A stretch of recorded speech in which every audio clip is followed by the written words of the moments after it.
episode of the Not Gonna Lie podcast. Not gonna Yes, lie. sir. I'm Not gonna lie. here, Matthew, here with my man Earl, my man Obi, our resident Lakers and Nets fans, and your depressed Knicks fan at this moment. We're gonna open up today's show with Clippers versus Mavericks recap real quick. So today we had the game seven between the Los Angeles Clippers and the Dallas Mavericks, capped with a stellar performance by Kawhi Leonard. And even though Luka put in a 40 plus point performance, it just wasn't enough. And his main sidekick, Kristaps Porzingis, formerly New York Knickerbocker, was unable to carry his load today in getting the LA Clippers out of the NBA No, playoffs. how did I? We've only been on for 30 seconds talking about this topic, and you already got it to Porzingis and the Knicks. Why didn't you just change the topic to the Knicks win the trade? That's what you want to talk about. I don't need to do that. Let's talk about today's game. Kristaps Porzingis and Knicks Luka fans are Doncic versus Knicks fans are the most scorned LA women. Clippers. I didn't even give it to us You now. didn't say I just that, said what happened today. I So, literally said what happened today. so, there's a few ways to look at the game, right? You can take this game seven in a vacuum and just kind of break down the results, but then you can also take their respective seasons, right, in terms of the Mavericks and the Clippers, and what this means or doesn't mean for the trajectory of where they plan on going in the future for the Mavs, or trying to continue on and possibly win a championship for the Clippers. So if you're a Mavs fan today, you should still be optimistic. You should feel good because you weren't supposed to win the series. I know you were up 2-0, and a lot of us were picking Dallas to win because we just never, the way Luka was bussing them to the white meat was you didn't feel like it was going to stop, or it was going to turn around. And then also in the past, as recently as last season, we've seen the Clippers not be able to get up off the mat, so to speak, or respond to adversity. When they blew their lead to the Nuggets. So if you're a Mavs, things are not bad. Kristaps Porzingis as your number two option is not the answer, but that's not why y'all lost. You know what I mean? You lost because at the end of the day, you were playing a far more talented team than the team that you were putting on the floor.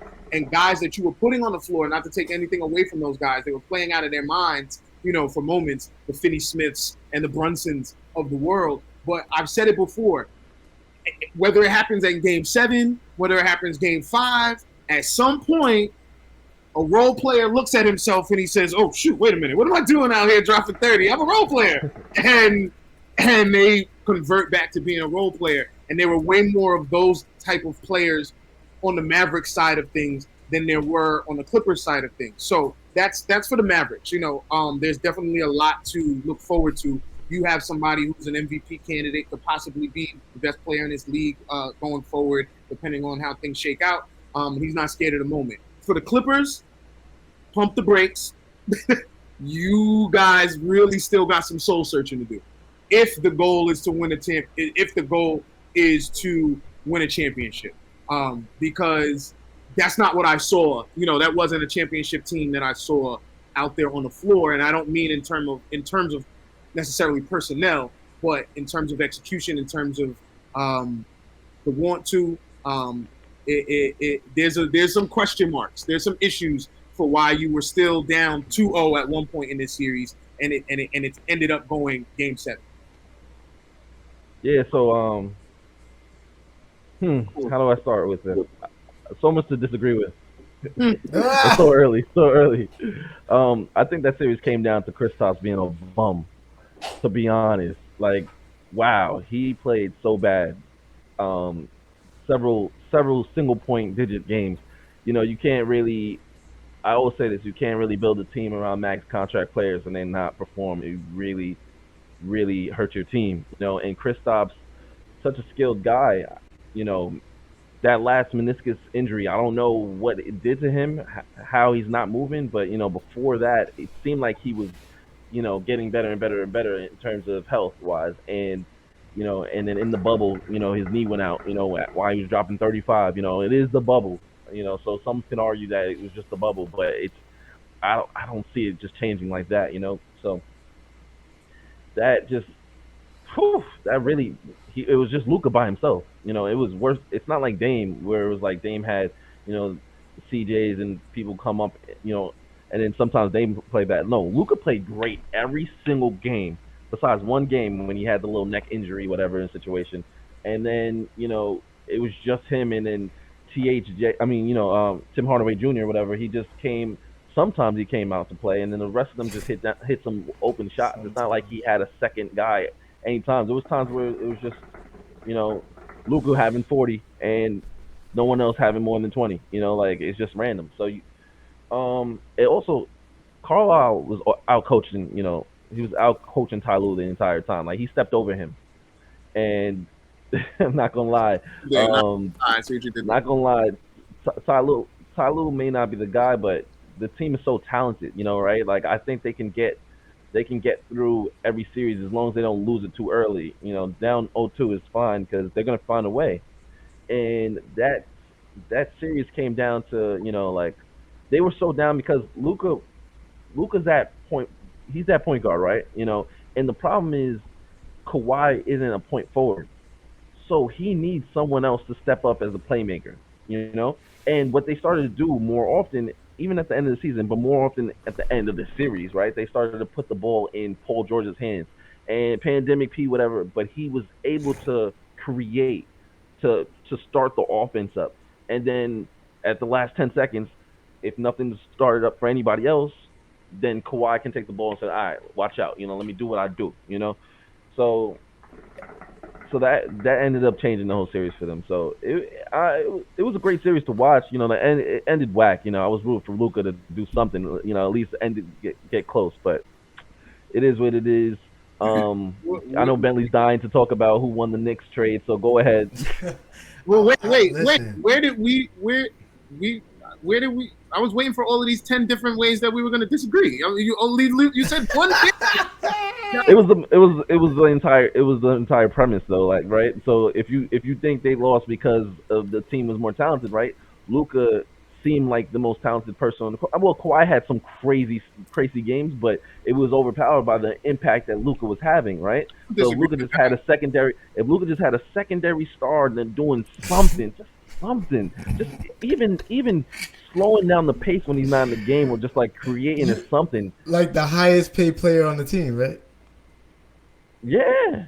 So does that? I don't disagree with any of that, but does that not mean that there were more talented? There were more good players on the Clipper roster than there were on the Mavericks roster. That's a false statement. If KP lived up to his contract, the Mavs would have won that series. They might have swept them, actually, to be honest. Or maybe it would have been a gentleman's sweep. Wait. Looking at those games. So you're not saying his 16-point performance today, over 5 from 3-point range, wasn't max contract player like performance in a closeout game? That was probably his best performance, right, of the entire series. Unfortunately, that is crazy. He had a lot of 9-point games and 7. Yo, when you can say that today, his 16-point performance, 0 for 5 from 3-point range, is his best performance in the series, what the fuck does that tell your ass? Listen, I heard Luka not even talking to him. So. Which has been confirmed by multiple sources. They don't even fucking speak. And you would think two dudes out there from Europe, born and raised, like they would bang with each other. They don't even fuck with each other. That's the crazy part. It's crazy too, because when Luka, obviously, like we spoke about in the bubble, dropping 35, right? And I mean, not Luka, KP. And when KP came back, it was clear that he could not move laterally, like this year, like. And it was like, wow, this is this guy is moving like Boban. Is that not Boban out there? This ain't like Boban So was doing work. Don't try to shit on I my was just man talking. Boban. I was just talking about when he came back though, right? And what'd you say, Earl? That's props to your point about Rick Carlisle. Our coach Ty Lue. He threw Boban in there, worked that. Made that adjustment. It worked. Yeah, exactly. Now Carl was doing his thing, but back to the KP thing. When he came back that first month, he looked really bad, and then the second month he started exploding. Right, so he was dropping 30s, he was having 35s in random games. He was just shooting really, really well. I don't know if it was fresh legs or what, but it looked like okay, wait, he's moving better laterally. He's still getting cooked off the screen and roll, but he's not the craziest liability anymore. It went from he can't play to like okay, his offense is outweighing the fact that he can't really move on these screens. I mean and now I don't know if he's hurt again or what. I don't want to make excuses for him being a bum, but he's really shitty right now. And it's like, damn, the Mavs are kind of like, if they don't know something that we don't know about KP, or if they don't put him through some kind of strength and like strengthen his legs throughout this summer, they're in trouble. Like because it's like gonna end up wasting Luka's prime over this the 7'3" dude's legs that aren't seeming better. So I mean, if you ask me about that series, it came down to KP alone. It should just be the KP series because everybody else did their part. But I don't disagree with that. And my only thing that I would say is that the statement that we made when I asked you about which roster would be better, and you saying if Luka had a little help, we're basing that after what we already saw prior to that series starting. There's no Dallas was not, like if you just look at it, you're like, nah, Clippers should beat them. Just based on looking at the guys they're running out there and looking at the guys that they're running out there. Luka then went astronomical, and everybody else was also hitting shots at a high clip. Like I mentioned, I mentioned the 4 players. So I still don't think that we're really, really disagreeing that that strongly. Maybe not. Yeah. I think that maybe I downplayed KP's poor performance in regards to how much it affected them losing the series. I'll say that maybe, but only because of how amazing Luka was already playing. Not because the Mavericks were better than the Clippers. You know what I mean? Like, so if you're the Clippers, you shouldn't be hanging your hat on that series win. That was really what the crux of my point was. I will say this though, I don't know for sure, right? Because we don't know the answer to this, but KP wasn't being used like he was used prior. There wasn't bread and butter pick and roll, pop out, like before where you had to pick your poison. Where if Luka's going to the paint or KP standing there at the top of the 3, 7'3" dude with a pure shot, right? So I don't know if it was because they felt like he's not it anymore, but they weren't using him the same way they were using him last year, and they were not using him the way they were using him before around, I'll say, right around the All-Star break, and when like because look at it. I mean, he did average 21 this year, and he did do it as his most efficient year from the field. So it's not like we can't really just say, oh, he's a bum. So what happened in this series where he didn't, like, did people just tighten up and say, yo, we're going to lock up KP or we're not going to let him do what he did last year? That would make sense if he had the shot attempts, right? He didn't shoot. He wasn't even getting the ball this series. So it was like either they know he's re-hurt or they just think he's a bum. But either way, they were not running the offense through him as they used to. Or you could think that they said it's playoff basketball. They could have said, we're not going to let KP get off. We'll let Tim Hardaway get off. Maybe because maybe he's like, a lot more sluggish than he used to be. But yo, KP, you could before you could say whatever you want. Like I'm gonna stop KP. He had handle, bro. Like, so it was like 7'3" dude. If you too small, he's gonna shoot over you. If you too big, he's gonna speed past you, right? Yeah. So it wasn't we're just gonna stop him like that. And it just he didn't have the shot attempts where he was like shooting poorly, like you'd say, like a a Paul George was having in the bubble where he's like, oh, this guy's a bum. It's just like, He yo, this ain't guy shoot too is a great today. he looks like a stretch five. He looks like a stretch five. He doesn't look like he has. Yeah, yeah. If you hit him wide open, maybe he'll hit the three. That was extent of his game. And So, and I mean, that's not the things that made people call him a unicorn and stuff like that. You know what I mean? Like there's plenty of bigs that can just stand out there and catch it and shoot it. You know, at 6'11", 7 feet tall. You know, in this day and age, it was his versatility, his ability to go inside and out. His ability to affect the game on both sides. I mean, he was at one time, you guys remember, he was isolating on the wing. On the baseline, little post ups, all types of stuff. So you're right. If they would have gotten that KP, if they would have got any version of that KP, that series would have been over.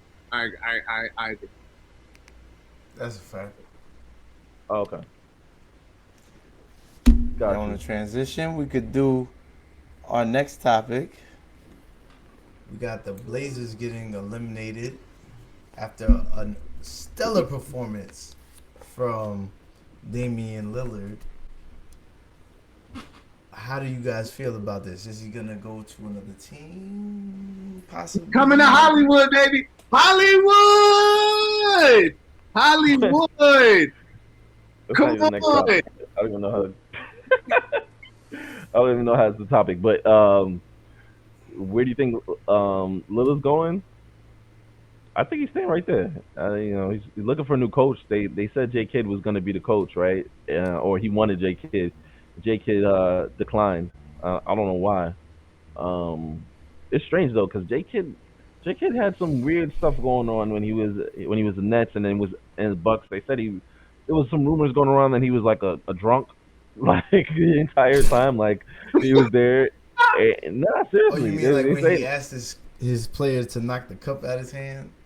Nah, that's just jokes. That was a veteran move. That was lit. That was genius. But like he was not a good coach. Like if you for the Bucks at least, like because they went from they were the 8th seed and he had Giannis, and then Budenholzer came and they were the 1 seed immediately. Yeah, and yeah, that's you can't ignore that. Yeah. So yeah, I don't know. I wouldn't want J Kidd, so I don't know who they want to save him, but they need to do something smart. I heard D'Antoni's in the running too and stuff like that. So I don't know what they. It ain't about who they want. It's Mr. Lillard, sir. Who do you want? I don't care. I don't care if he decides, yo, my Uncle Pete that used to coach me. Yo, that was my best season. Nobody knows my game like Uncle Pete. They better call Uncle Pete and get his ass on a plane to Oregon tomorrow, because you got to do whatever this man wants if you want to have any chance of him staying.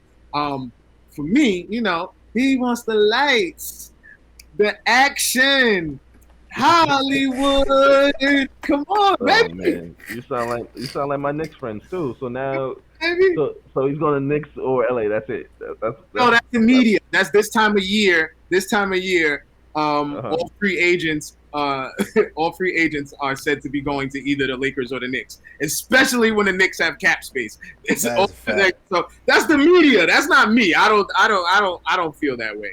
I don't know that. I'm just as a hopeful, diehard Laker and someone who is just a huge fan of Damian Lillard's game. I mean, this isn't the first time that I said this. I traded in 2K18.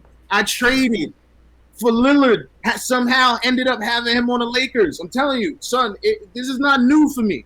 I would love to see him in the Lakers. Let me be the bearer of bad news for both of y'all, right? So let's start with the Lakers. You traded everything you had for AD, for street clothes. You traded everything you had for street clothes. So what are you going to do? How are you going to get Dame to your team? You can't. You really can't unless you trade street clothes for Dame. And who's going to do that after Charles Barkley ruined his life, right? Can I jump in on real quick on Charles? Because I don't have any problem with the street clothes stuff from us, because we regular dudes. You know what I mean? But he's an NBA contemporary, and then in one breath you calling him street clothes, and then in the next breath you roasting the team for playing him. Why the hell do you think he tried to get out there and play? Because of dudes like you making jokes and calling him street clothes, so he felt like he had to try and get out there and go. Now he out there injuring his groin. And now here you are. Oh man, these guys. They need to do better than that, man. Up there playing and stuff. Like that's he probably was like, yo, you hear Charles up there calling me street clothes? I gotta try to go. Like just talking out of both sides of his face, But that's that wasn't a topic. I wanted to get that off on Charles. I did. I don't mind the criticism because he does have to do something different, to be out there if you're gonna. But you can't one day roast a man for getting, for not playing. Then the next day talk about, oh man, that's just a terrible thing. I'm really upset with the team. Who cleared him? Like what? Yeah, that's exactly. You're right. He did do that, but people don't realize these nicknames be ruining people's lives. Because I can't even say AD without saying street clothes now. That shit is joke. Like.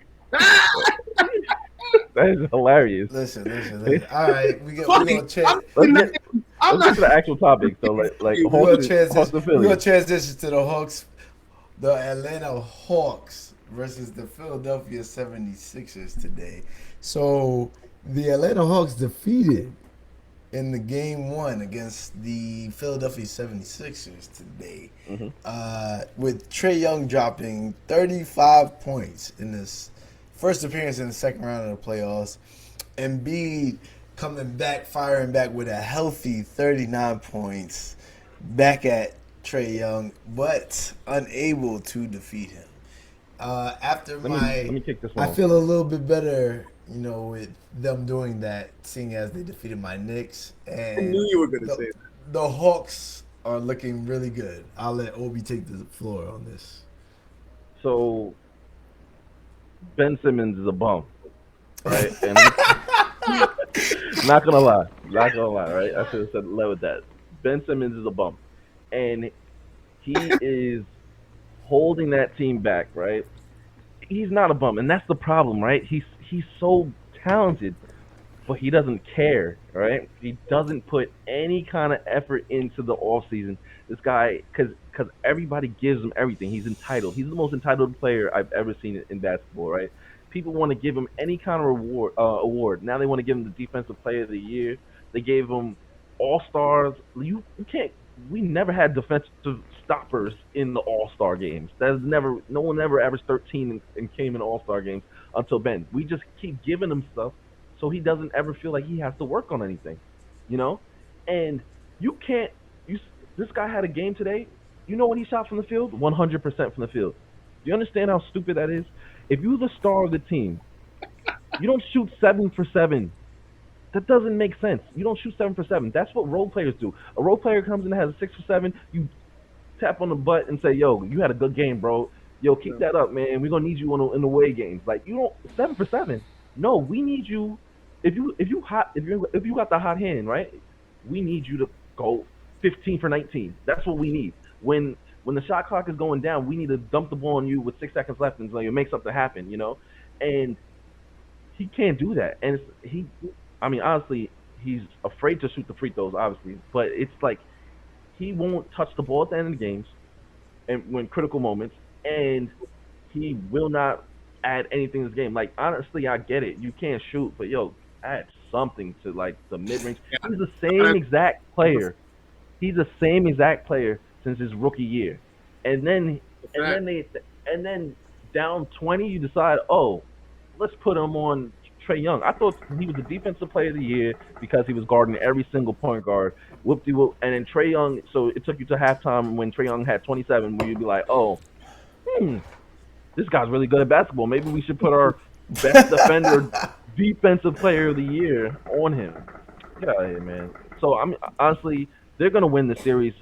Philly should win the series if Embiid, Embiid can. He played very well. He brought them back. Also, if Embiid's knee can hold up for the series, they're gonna win the series.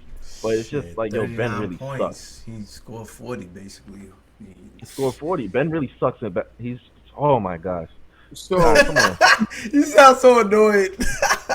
so Because I like Philly. I got you.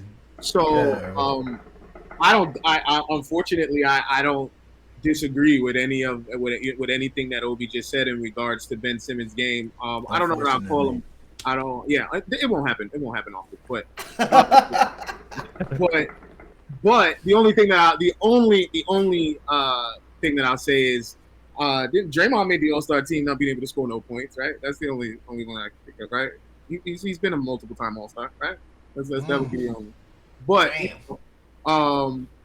but I mean that's literally only one person, and he was playing with Stephen Curry, Klay Thompson, and Kevin Durant at the time. You know what I mean? So That's a fact. It's different, you know. So, yeah, I hear you on that. You know, I would think more like I was kind of thinking more of the point guard roles, but yeah, you know, I could think of Jason Kidd as well. Jason Kidd, you know, with his. But anyway, keep going. But that's still not what.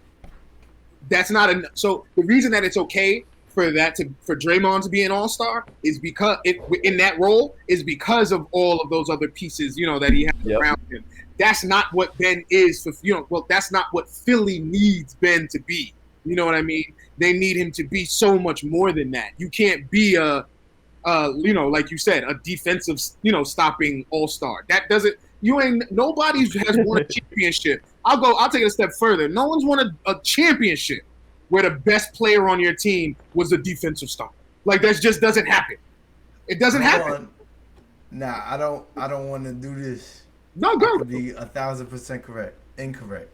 What about Detroit Pistons? You would have to argue that Ben Wallace was the best player on that team, and he definitely was. You see Chauncey Torian, Chauncey Prince.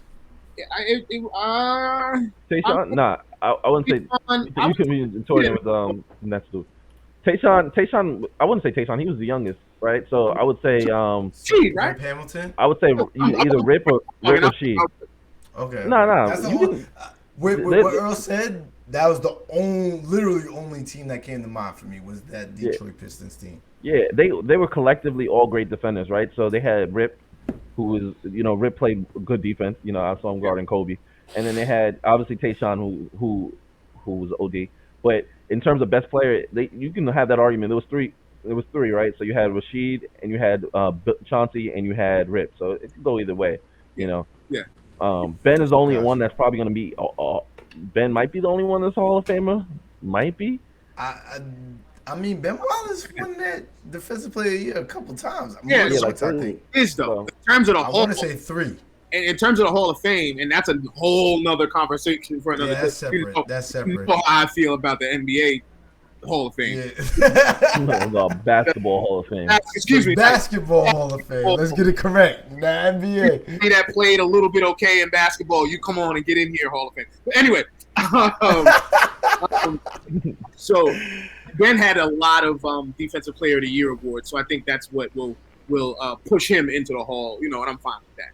But he, you know, to bring it back to my point, he wasn't the best player on that team. You know, and if you were to ask him to do that, let's say you had a similar roster and you were asking him to do that, it wouldn't have won a championship. You know what I mean? And so that's where Philly finds themselves now because of the uncertainty of Embiid and because that next guy is Ben. They don't have a guard that's gonna, you know, like I really wish they would have still had Jimmy. You know what I mean? And I know that's kind of irrelevant right now, but we wouldn't even be having this conversation about Ben Simmons if Jimmy was still there. You know what I mean? So, but it is what it is because you say you're a max guy, Ben. You're a superstar. You want to be, you know, you claim to be all of those things, and you know this is what comes along with it. And they're not going to win a championship without him adding something else to his offensive game if he is still the second best player on that team.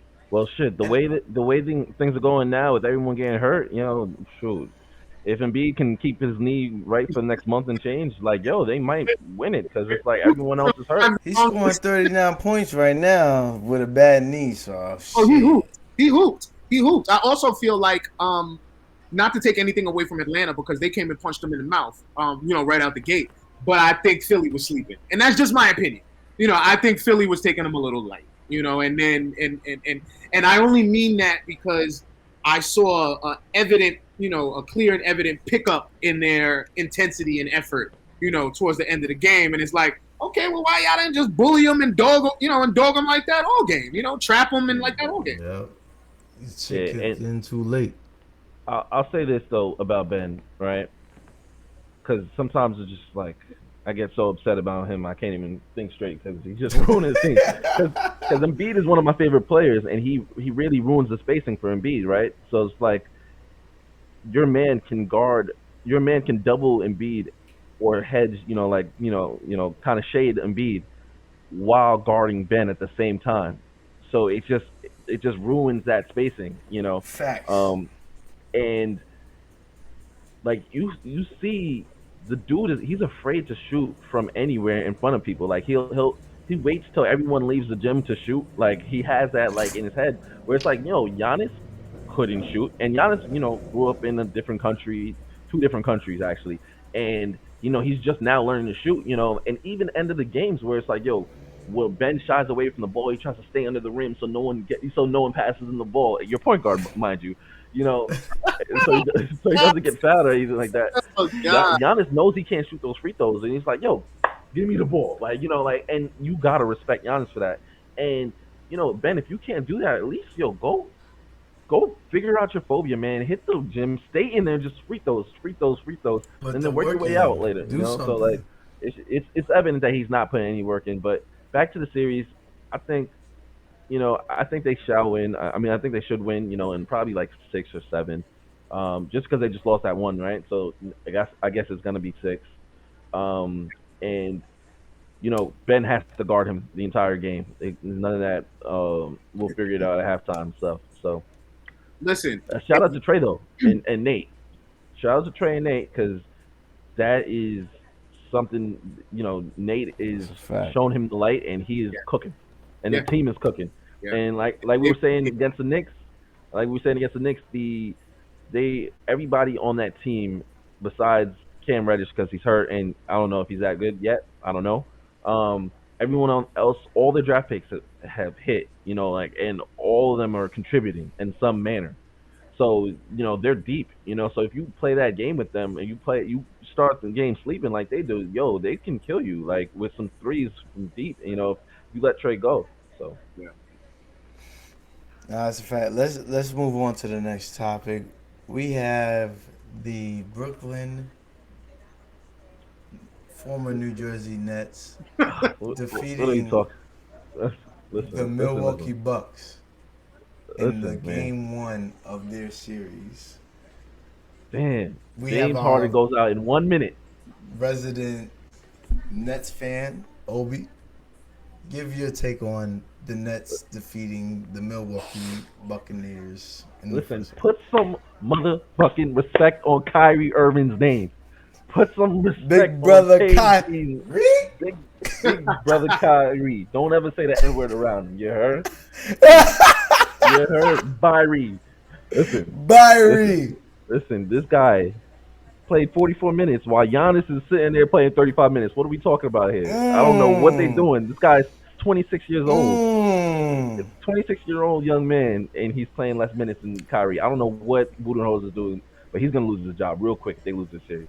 With that being said, man, it's different because Harden, a lot of people thought Harden was the most important player in that team, right? I think the system is really important, so it's hard for me to tell because I don't know how this series is going to go without Harden. If they do win this series without Harden, I feel bad for him, right? Because like, what happens if they continue winning and Harden can't play? Like, and they win something? Like, what if they win the chip without Harden? What does he do? Yo. I'm gonna stop all the bullshit. Fuck all that right now. Obi, we need a prediction from you right now. Okay. On what? This series. Without Harden? Without Harden. Let's say he don't play another fucking game. Nets. That's in game. Nets in 7. Nets in 7. Without Harden. Okay. Put it on the board. Let's do it. Earl. No. The Nets in 6. Nets in 6. 6? Without Okay, Harden. got you. We got Obi On the board, Nets in 6 without Harden. Earl, what's your prediction? I mean, the Nets are gonna- Assuming no Seven. Harden. 7. That's a 7. That's a 7. That's Yo! Yo, this guy's crazy. All right. Obi on the board. Nets in 7. Earl. Assuming no James Harden for the rest of the series. What's your prediction? I think Brooklyn should still win this series, whether James Harden was going to be able to play or not. I still think that Kevin two is more than one, right? Right? Like so. Don't tell me it's not that simple. Don't tell me it's that simple. Tell me. It's not that simple. It's the same thing. Are two superstars better than one? Is Kyrie a superstar? Of course. Whoa! Debate. Of course. I didn't even. So it's a big 2. Is a big 2 now, Obi? Nah, Kyrie's OD. I just don't give out that superstar tag to anybody. All right, that's my, Fine. So a superstar. I think Curry, Kyrie, Dame, Luka right now, which is ascending. These are all borderline superstars. That's fine. Wow, Curry's not a superstar, Obi? Borderline. Sometimes he is, sometimes he's not. Right? Where it's like, is who's better? All right. The second KD touched that court with Curry, who was better? It was clear KD was the best player on that court. Every time they were there. I mean, was he the better player than LeBron? There was times he was better than LeBron. Yeah, there was a lot of times actually he was better than LeBron that year. I just feel like it's hard to really make that comparison when they were on such a stacked team. You know what I mean? Like if you put KD on the Warriors as they were presently constructed this season, do you think that they would have had a lot more success than they did with Steph? That's a good point. KD's teams never have less. I mean, unless KD's not playing, if he's not healthy. But you said Steph is not a superstar, so that's why I didn't say he's not a superstar. I didn't say he's not a superstar. I said he's a borderline. It's hard to say with there's two solidified superstars in my book. It's LeBron and KD, right?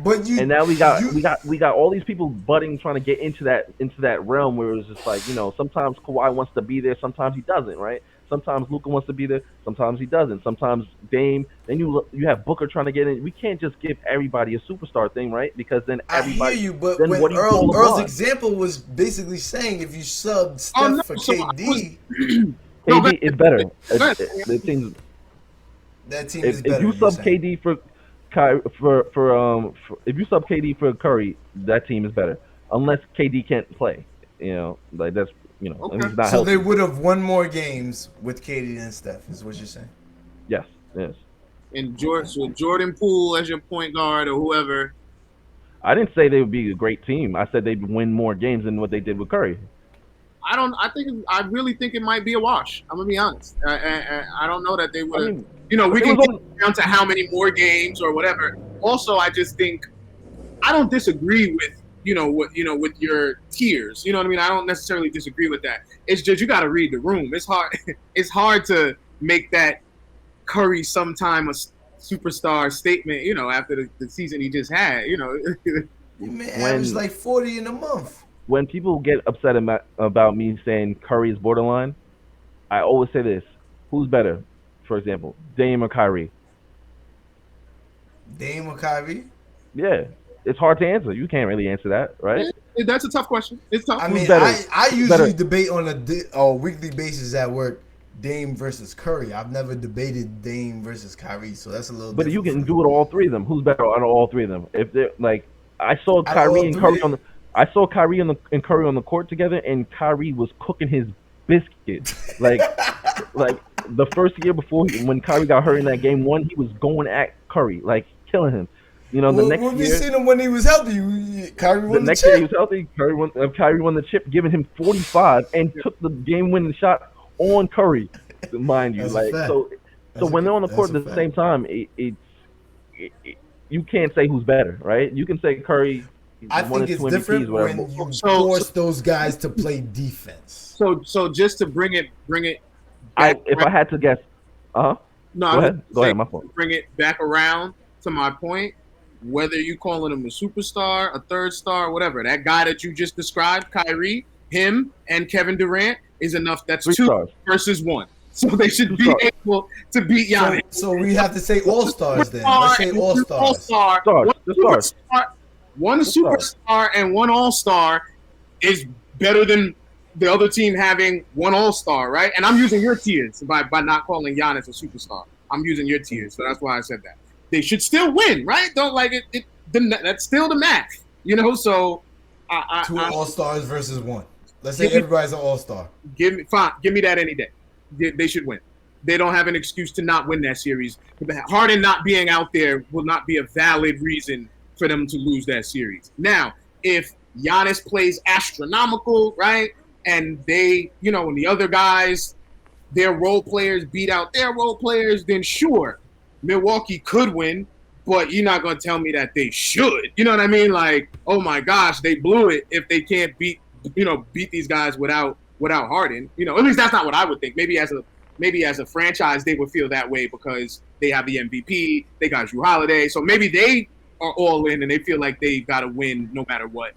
But can you do me a favor and keep that same energy for the Lakers? Of course. That might be a good transition right now. That might be a perfect transition. Hold on. Let me put it down. We don't need to transition before everyone forgets what's going on. Okay, my bad. Hold on. So, LeBron loses AD, right? LeBron is the superstar, right? So you got one superstar versus Booker, and you can't say Chris Paul's a superstar in this. Why can't I? Or all-star. He had one arm. He had one arm. He had one arm. His legs look fine to me. He was passing the ball just fine to me. His 18-7, his 18 looked fine to me. Yeah, 18-7 in the last game, right? Hold on. He averaged like 8 points that series. He had last game. He had 8 points, 4 for 12, 0 for 3 from 3-point range, and 12 assists though. All right, so we had one star versus one superstar, right? It doesn't work that way, right? When you lose a max contract player, your team is built around him. So, for example, Harden, we traded Karis LeVert and we traded Jarrett Allen, the starting center and the dude who was cooking in the bubble last year, whatever. But the dude who was averaging 20, you lose that. And you lose when you lose Harden, you lose that kind of talent, right? So you're going against Jrue Holiday, who's dead nice. Then you're going against Chris Middleton. You're going against a whole stacked team. They just got PJ Tucker. The team is built, and they're the most healthy team. You can't just say, "Oh, you just those two stars versus them." No, it's those two stars versus that depth that the Bucks have, and they're the best defensive team in the league. I don't think it's that simple where you can just say, "Oh, well then with LeBron then," because LeBron got smoke, quit everything. It's not the same because now you're now removing because you choose to remove the star, a 1-star player on the Phoenix side. He wasn't a star. He is an all-star on that team. He affected that. When he went out, you thought it was over, right? Okay, well then AD played in the game with his legs. Think it was over. When Chris Paul originally was supposed to be out, did you think that series was over in the Lakers? Yes. Okay, so then you got to still give some credit for him being able to play through it, and him not even being 50%, like near his. He's only like, I'll say 40%. We'll say Chris Paul was 40%. He couldn't shoot. He was just dribbling and passing the ball out there. You can't add him as a star. It's not. He's just not. So it was Booker versus LeBron. I don't know, man. Your man still had 12 dimes, Obi, even with one arm. I think that's crazy. Which game? The closeout game. I'm looking at right now. One game, right? What about the other game before that? The 12 assists is crazy, Obi. Like, I wish the Knicks had somebody to drop 12 dimes. Before that, makes you a star.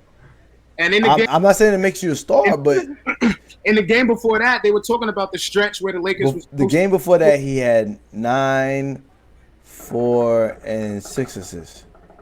Okay. On 3 of 9. And a lot of those games where he was like 3 of 10. So I mean, listen, we can go back and forth on this, but honestly, I think it's not right to count Chris Paul in that situation where his guy barely had he had one arm and he couldn't shoot, and everyone knew it on the court. He wasn't a liability because Frank Vogel doesn't make any adjustments at all. He didn't let Chris Paul shoot. Even if I agree with you 100%, okay, fine. It was 1 star versus 1 star, and LeBron lost. He got beat by Devin Booker. It wasn't a lopsided then, right? It was 1 star versus 1 star. Who's better, LeBron or Booker? Right now. Who's better, LeBron or Booker? Just one question. Answer the question. Don't even. Right now. Today. You give me one word answer. Today? No, it has to be time frame. That's the only baseline. Okay, who's better right now, LeBron or Booker? Who you taking for the 1 year season? 1 year season? Me personally. If the 2021 season started, today. who are you taking? Today I'll take LeBron today? or Booker. And it starts today. I'll today? take Booker. I think I'm taking Booker also. Yeah, niggas is on Coke. Big Coke. Big Coke. Because you can get your LeBron for 20 games. I'll take Booker for the whole year. Because I mean, we're not talking about injuries and stuff like that for LeBron. Of course, we're not talking about injuries. How could you not factor in? He said season starts today. I know, and I'm like, I'm basing on what I saw. If the reason that LeBron looked the way he looked was because he was hurt, which I'm not saying that, but it was something. Something. He had just come off an injury. How could you not say he wasn't hurt? He was outmatched. He was out for a minute. He had a fucking groin or something, right? So before the ankle injury, right? Who are you taking, LeBron or Booker? LeBron. If you asking me a healthy LeBron versus a healthy Booker, I'm taking a healthy LeBron all day. That's my point. And LeBron was healthy. He wasn't healthy in the playoffs. We don't know that. We don't know that. He doesn't know. Oh my gosh. Did he not just come back from an injury before the playoffs? Am I bugging? Am I bugging, Earl? Lakers fan. And he was as healthy as anybody else that was on the court, like Chris Paul. What are you talking? That's the same thing. He was as healthy as Chris Paul. And Chris Paul, his performance, but he was on the court. So I'm like, he still counts as a star that was on the court. Oh, be tight. Yeah. I just. He's tight. We comparing LeBron's ankle injury from 2 months ago to Chris Paul getting 2 months. I'm not comparing them. I'm just saying he's hurt. If he was hurt, he was hurt. If he was hurt, he was hurt. He wasn't. He's not hurt anymore. He played. He was playing healthy. He's like. So wait. We're gonna witness what Anthony Davis did in the fucking closeout game or whatever, and say if you played, you healthy. Are we really gonna do that? That's not what I was saying. Say that. No, that's not what you said. No, that is not what you. No. I know that's not what he said. He said he played though. He definitely said he played. But he came back from injury, bro. He came back before the playoffs started. Because I don't want my stances to get confused because I'm trying to debate you. And so I didn't think he was injured. You know what I mean? Like that wasn't my stance. That he was, he was too hurt to be able to play. My stance was something was happening that he didn't kill and dominate in the way that I expected him to. So Booker was able to, if I'm saying head to head, Booker got him. It's a closeout game. This dude almost put 50 on your dome, and you were not able to respond in a way that was needed.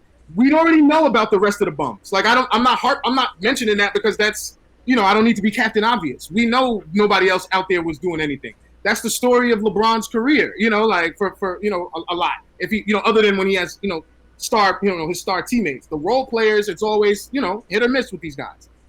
But he was out there. There had to be a reason that he wasn't the LeBron that we thought we were going to see in a closeout game. So I'm saying maybe, was it injury? That's my stance. I'm not, I'm like, was it injury? If it wasn't, then back to my point about the star versus star, they were even if you're taking Chris Paul out of the equation, and Booker got him. And if it wasn't because LeBron was hurt, then he just got his ass bust. Like, all right. Well, I heard you. I'm just saying I don't think it makes sense to just in the next series or in that series. It's not as simple as just saying, yo, well, you got two stars, so you figure it out. When you lose a player that's taking up 1/3 of your cap, it's hard because the other team is filling out their cap with good players like Drew Holiday and stuff like that. So it's not that simple. I don't see the Nets cakewalk in this series because like the Nets were gonna have to before Harden got hurt, right? They were gonna have to yeah, cakewalk regardless. No, it wasn't a cakewalk. I thought this was the hardest series in general, right? So and because the way they're gonna be able to punish them in the paint, what was gonna make up for it is the scoring, and Harden's being able to run that offense so beautifully, so now they're gonna have to do it. Kyrie's gonna have to step up, which he did in game one, and so is KD. So we'll see. I still got the Nets. I still got the Nets in 6. So it's not 6 now. I talked you back 6 to now. 6 now. Right. Yeah, it got me back to 6. I can totally agree with everything that you said. And if we want to go on after this, that's fine. But I totally agree with everything that you said. But if and those things are true, like half of it is almost me just, I don't want to allow any room for excuses, for KD and these guys if for some reason they don't get it done. You know what I mean? So it's a little bit of trolling involved in it too. But not gonna lie, all facts. If the series ended, however, and Giannis wins, when we talk about it, we're gonna say, damn, Giannis beat Kyrie and KD. That's what you're gonna say, right? Like whether that's what the headline will be, right? And then just like the next topic that we just kind of like completely obliterated, Booker beat LeBron, so we don't even have to go into that topic. We can just make our one hot take, whatever, and then move on. But if you want to go first on that, if you want to blow up your entire Lakers. Yeah, so all the things that you said about Harden being gone and how that affects the team is actually, is 100% the case with Anthony Davis.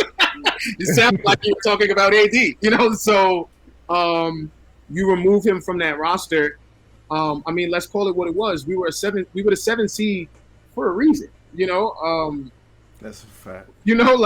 I think because it was LeBron and AD and they were out there and, the odds makers, they were favorites. And, CP has had a history of losing early in the playoffs. You got a bunch of other guys that are unproven. I didn't even realize Monty Williams didn't have a playoff series win until that. So you factor in all of that and you think, okay, the Lakers going to get these guys. But there's a reason that they were just fighting for their life in the play-in. We tried to act like it, me as a Laker fan, I stayed optimistic and tried to act like the writing wasn't on the wall. But if it was any other team, I would have been like, okay, we limping into the postseason and we supposed to be favored, So if Anthony Davis is the future of our franchise, he has to do some things different with his body physically. I don't know what that is. I'm not versed enough, to be able to tell that, amazing professional athlete. That's a physical medicine a better type of topic. Professional athlete. But there's other guys that are as big as you that aren't getting hurt like you are. So there's got to be something that you can do differently. I'm not saying you can stop injuries from happening, but there's got to be something that you can do to limit the amount of inavailability that you have. Go ahead, Obi. The fan in the barbershop be like, yo, that nigga needs to drink more water, yo. Yo, you stupid. Milk. That's a fact. Yo, he need to go vegan, man. He gotta go vegan and start stretching. He need to stretch more. Once I started stretching, I stopped getting hurt. Yeah. So, in terms of Schroeder bet on himself, and he was ass betting. So, oh man, that dude lost out on some money, boy. You know what? And Magic Johnson violated him. OD. What he Like say? that was whack, bro. You're not supposed to do that to another black man. Like that What was he whack. do? He What he was do? like, yeah, I don't think Shorter's a good fit for the Lakers. After the L, But he there was was like, yeah, I It don't was after the L. yeah, yeah, hold he's like, he's not for us. And he was like, but if we do re-sign him, I'll support him. But he's not for us, Oh my God! Nah, he fucked Bro, his pockets up. wasn't there some Twitter stuff like before the game or something like that? Was that Schroeder with the liking some posts or something like that, or posting some Well, stuff I don't Schroeder know anything took about out. He that. took it. He took Lakers point guard out of his Instagram profile before the game. before Game 7? Yes, Oh yeah, yeah. So So that's the only thing go I ahead saw. before I jump in. I don't know if you had something else. yeah, no, just so yeah, Schroeder, um, yeah, he bet on himself and he's ass betting. I don't know what's gonna happen with him. Kuzma, Another day. Save that topic. yeah, I mean, my thing is, my expectations for Kuzma are not as high as maybe his teammates or some of the other fans, other Laker fans. So whenever we do get some good stuff from him, I'm cool with that. My problem is when he's costing us possessions, you know what I mean, and when he's costing us, plays and things like that. That's an issue.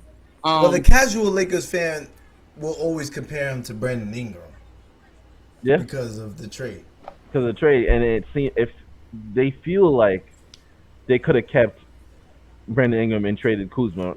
I'm not sure if that's the case. I have to believe that David Griffin on the other side was smart enough to know that Bi he's way better than Kuz. But at the time they were playing together because Kuz couldn't play with LeBron. He needed the ball in his hands, so it wasn't like. So I'm not Kuz. Bi. Brandon Ingram couldn't play with. He couldn't play with LeBron. He needed the ball in his hands, so it was a little bit different. So and Bi was just I don't know. But anyway, back to the beginning, right? I'm gonna end on a good note by saying that we do have something in Taylor Horton Tucker. I hope they keep him and continue to develop him. I'd love to see some more Man, THT. fuck him, man. He got a game Right, winner on my Knicks. Who we And talking about? Taylor Horton Tucker. Oh, Horton, he is a who, as Earl calls him. Yeah. Horton, here's a who. He's a good player. He's a good player. None of those guys were good players in this series, right? So let's start from the top. AD, he was mirroring LeBron supposedly, right? In all articles, mirroring him in terms of conditioning and what to do, like following him around, ice baths right after. Oh, I want my right next to LeBron, and he still got hurt, so I don't know what to do with him. I'm rooting for him to be healthy because I want to see them run it back instead of because I don't count the bubble chip. Or I put a big asterisk on it, because it was open gym basketball, and it's like now that the first round, now that the people that participated in the championship got knocked out in the first round, and we can't say anything about Miami. They were healthy, and they actually beat the Bucks last year, right? So you add Jrue Holiday, that shouldn't change you to get swept. They were embarrassing the Bucks last year. Now they got swept and embarrassed. So that's like a 40-point swing. You beating the Bucks Isn't by Jrue 20 last Holiday year, like all and now you pro lose. defensive team? Listen, if you beating a team by 20 sometimes, and then now you losing them by 20 sometimes, something's not right. It's not the same I'm basketball. just saying, if you place Tyler a team Hero- that didn't have a lockdown in 2K, and then you face them with a lockdown in 2K, you So, could switch up. Can I just ask only one little question in terms of the Bucks with the bubble? So, what doesn't it work the same way in reverse? Like maybe the Bucks only lost. You're saying like they lost to them because they were in the bubble. You know what I mean? Like so, we're discrediting the teams that were able to advance in the bubble without putting any blame on the teams that, or I don't know if the blame is the word that I want to use, but or putting any responsibility on the teams that weren't able to. I agree with you, Earl. The bubble could have been an advantage for some teams and disadvantage for some other teams. Like, it works both ways. Teams that had home court advantage didn't really have home court advantage. Maybe they suffered at it. Now, if you just saying it's a funny, But that's not NBA basketball. You see what I'm saying? That's not NBA basketball. That's like I understand having this kind of advantage and that, or it like someone's mental health being put into like all these things where it's like not being able to sleep with women like for 2 months.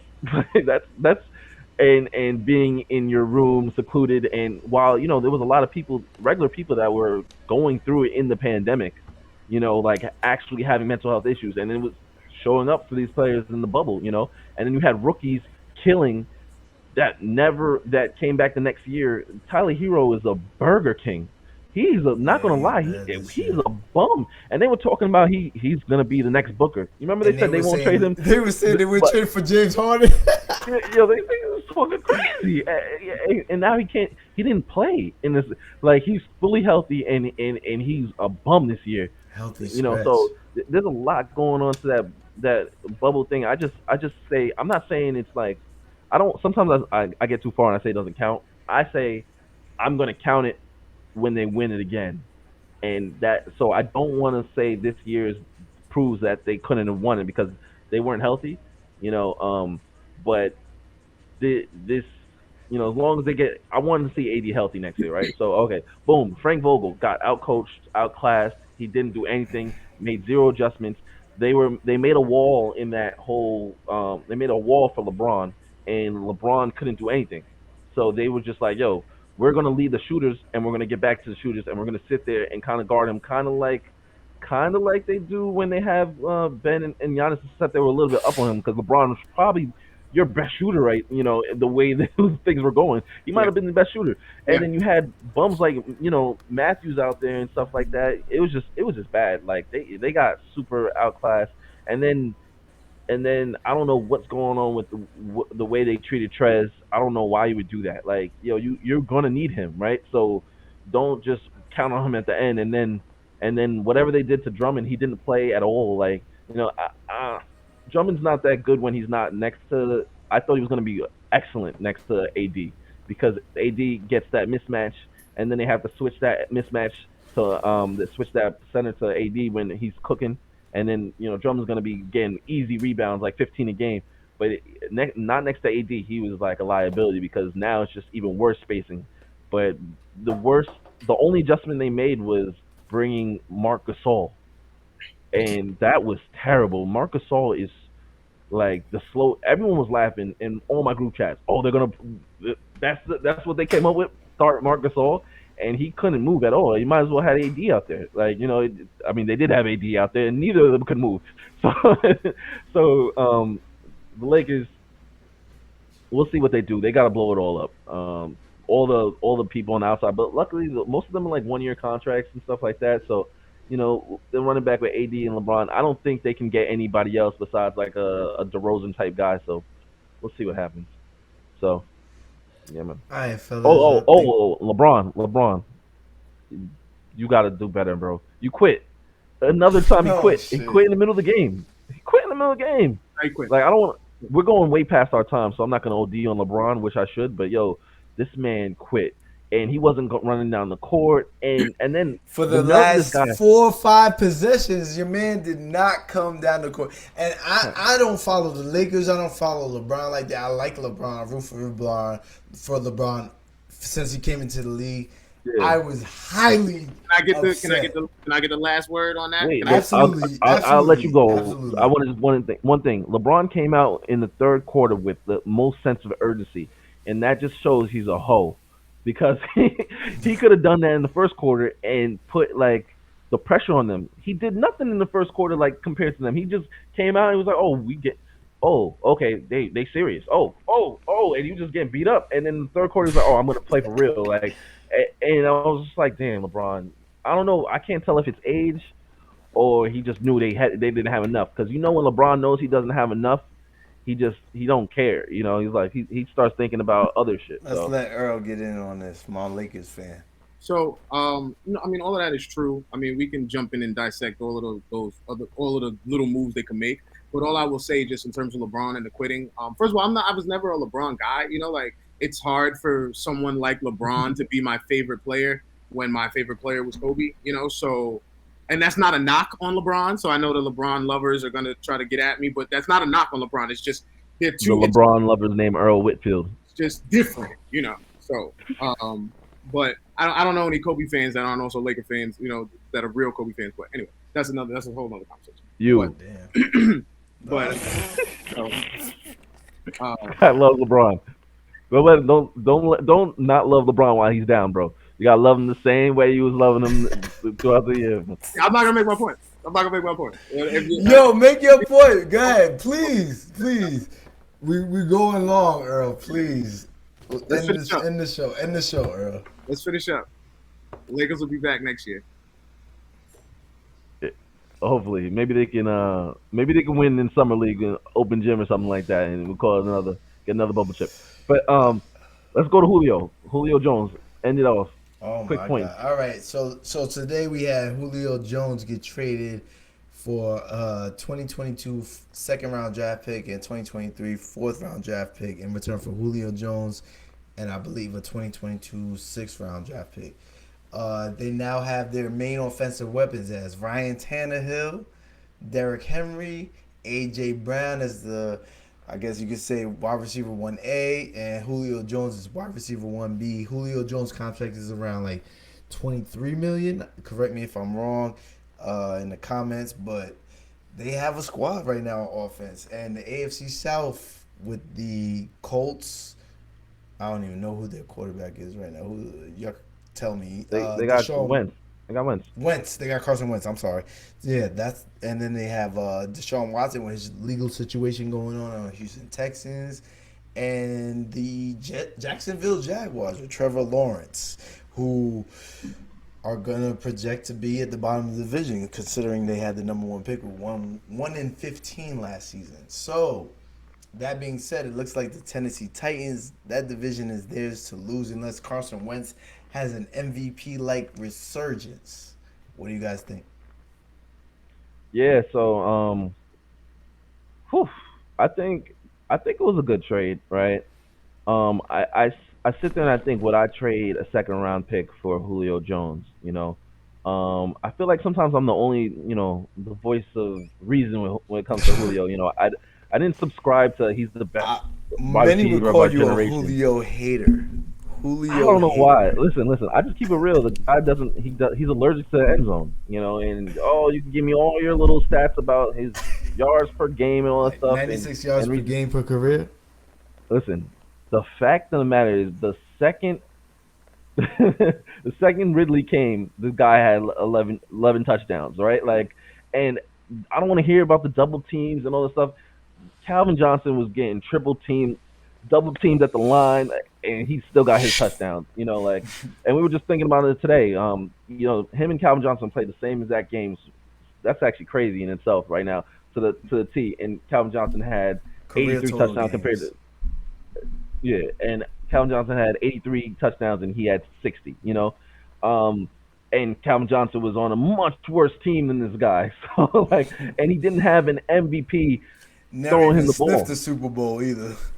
So, but no, Julio's good, man. I always thought he was a top 3 wide receiver. I never thought he was the best, of our generation. Sometimes he was the best in the league. I thought Antonio Brown was better a lot of times. He doesn't get enough love from how he was killing in his prime. Antonio Brown's stats is different. But in terms of Tennessee, I think it was good for them. I think Tennessee and like a Seahawks type team can give up a second round pick because they know that they're going to be good, and he opens up the box for Henry. So they can't, that team, that offense is going to be crazy. Let's see if Tannehill now can be that guy with all that pressure. Because now they're going to be, when you get a name like that, you're going to be everyone's going to be watching your game. Didn't he make the Pro Bowl and win comeback player of the year already? Yeah, Tannehill's been doing his thing, man. He's been doing his thing. They've been showing his numbers looking and they they compare it to Lamar Jackson and just in terms of throwing, and it's been that getting all those touchdowns and his quarterback rating and whatnot. He's been killing. Yeah. So let's see if he can do it with all this pressure now, because they've been falling a little short in the playoffs. So, and it's not his fault. The defense has been very, very bad for Tennessee. So it's been good but bad in the clutch, when they need it.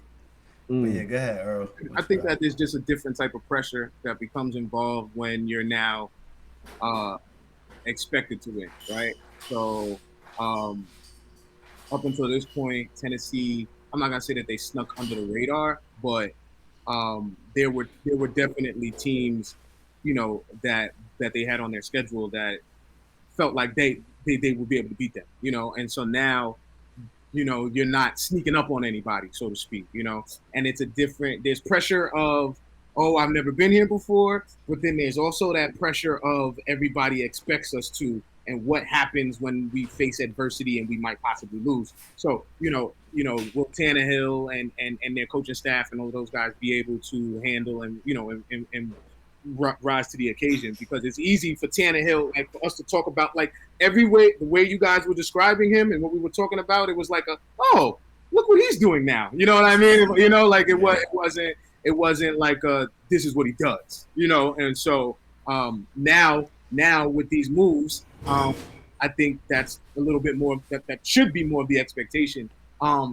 Always trades in football are interesting to me with star players because, my first sport is basketball, and one player move in basketball or in the NBA can completely shift and change your entire franchise. Like if it was Julio Jones as the equivalent of whoever he is in the NBA, and you were to put him on some, and you were moving around, I'd be like, oh, now you go into the finals. But in football, there's so many moving parts that I just don't know that any one move is ever really the move. You know what I mean? Like if it's not a quarterback, you know what I mean? Like, and you guys can tell me I'm wrong or, on that. No, or you make a great point in the expectation point that you led with, because look at how when the Titans knocked the Patriots out and went to the AFC Championship game, and they were supposed to win that game. They were up against Patrick Mahomes.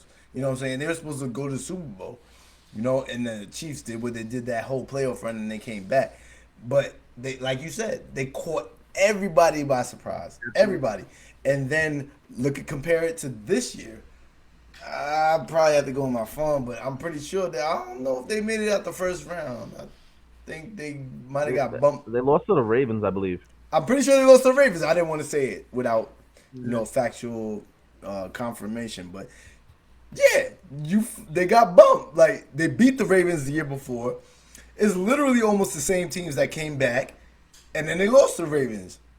They was ready. You know what I'm saying? So the element of surprise is amazing for every team. Like even with the rookie quarterbacks, that's where it catches most people are surprised. You got a rookie payroll, and you're coming in with a team with stocked full of free agents, all depending on that rookie quarterback. If you could get that cheap work from the rookie quarterback or young quarterback, second year, whatever, like Josh Allen, whoever, Patrick Mahomes, Lamar Jackson, all these guys, you can surprise these teams and make a way higher run in the playoffs than you normally would have.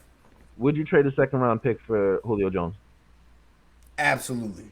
I am a New York Jets fan, so. Oh, wrong hand. Would you trade a second round pick for Julio Jones, Earl?